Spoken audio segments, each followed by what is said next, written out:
It's time for In the Trenches. Hello, everyone. I'm Eagles insider Dave Spadaro with the Hall of Famer Brian Westbrook. And the Eagles defense made sure to play with heart and some passion and some power.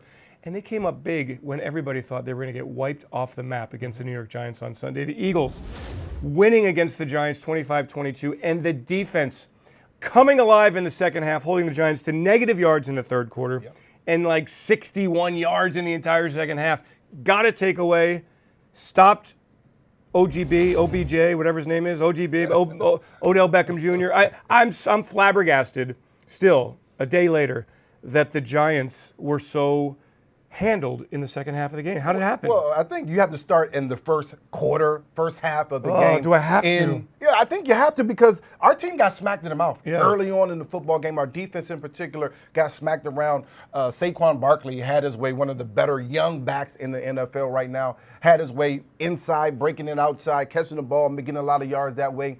And I'll tell you the truth, our defense could have folded very early in that football game because they're getting beat up by Eli and Saquon and Odell Beckham Jr. doing a pretty decent job there. But they came alive in that end of the second quarter there to get that interception. Big time play there. We'll talk about it, but I'm just glad that they showed up. They didn't allow that team to back them down and continue to push them down. They actually said, okay, all right, that's enough. We're not going to take that anymore. Showed to be a different team, especially in the second half. Yeah, and just to kind of put it all in perspective, the Eagles didn't have Jordan Hicks at middle linebacker, didn't have Jalen Mills at cornerback, didn't have Russell Douglas at cornerback, didn't have Sidney Jones at cornerback, didn't have Avonte Maddox at safety. Of course, Rodney McLeod out for the season, as is Ronald Darby. So they went into this game with a skeleton crew, including Devontae Bosby, Crevon LeBlanc. They used Trey Sullivan, Corey Graham at the safety position. Shandon Sullivan started at safety, or rather at cornerback, got hurt. Malcolm Jenkins came down and played in the nickel position. So the Eagles, I mean, Jim Schwartz gave them a lot of credit, put together a scheme that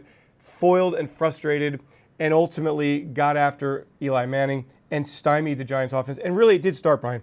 Eagles are down 19-3. They go down the field, they score a touchdown, 19-11 after the two-point conversion.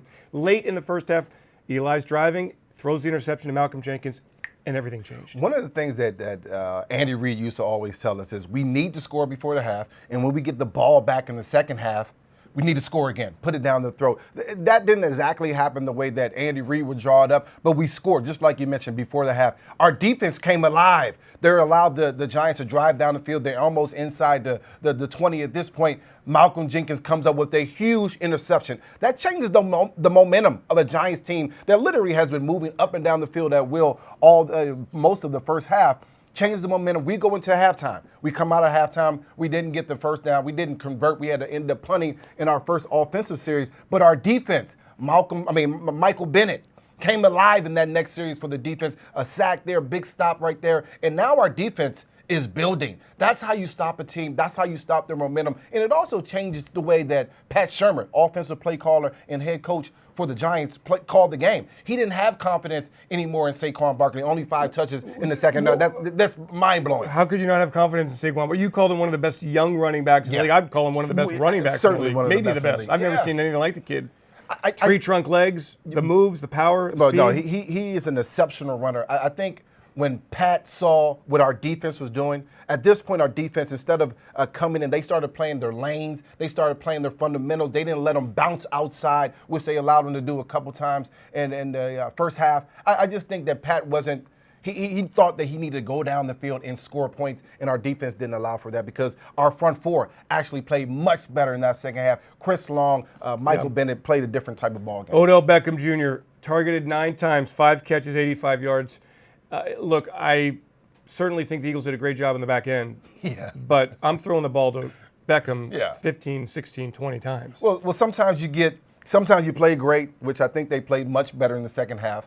And sometimes you get a little assistance from their head coach and play caller. Pat Shermer did us an awful lot of favors, only giving the ball to Saquon 5 times in the second half and not targeting Odell Beckham Jr. nearly enough. Sterling Shepard, another good receiver, nearly enough in the second half. I'm not quite sure what he was doing, but I'm glad about a victory. Yeah, but certainly a tip of the cap to Devontae Bosby at cornerback, who had 6 tackles. Camus Grugier-Hill had 7 tackles, 2 tackles for loss, played very well at a refangled, a newly constructed defensive front seven without Jordan Hicks. They put Nigel Bradham in the middle. Yep. Nathan Gary played. Camus Grugier-Hill played. And they played well, certainly very well, in the second half. So he played extremely well. And as you said, the front attacked Eli like we knew they had to. They had to not only win the front, they had to dominate the line of scrimmage. Make him work. I mean, there was a couple passes in that first and second half, most importantly, that Eli is chucking and ducking. He's throwing the ball up and ducking at the same time. That's the point that you want to get Eli Manning to. Our defensive line did a great job in the second half, had him ducking an awful lot. And the Giants just 1 of 3 in the red zone, so the Eagles certainly did the job, keeping the season alive. Now you hope for some reinforcements to come in. Tim Jernigan saw his first action of the season on Sunday. We'll see about Jalen Mills. We'll see about Avonte Maddox. We'll see about Rasul Douglas. Maybe Jordan Hicks as well on Monday night against the Washington Redskins as the Eagles stay alive in the NFC East with another opponent from the division coming in the first place Redskins and the first place Cowboys, just 1 game ahead of the Philadelphia. So it's all there. We got to get things, continue to allow that Little ball to spark. roll down the hill. Let's win 2 in a row. All right, let's do it. Brian Westbrook, Dave Spadaro, thanks for joining us in the trenches.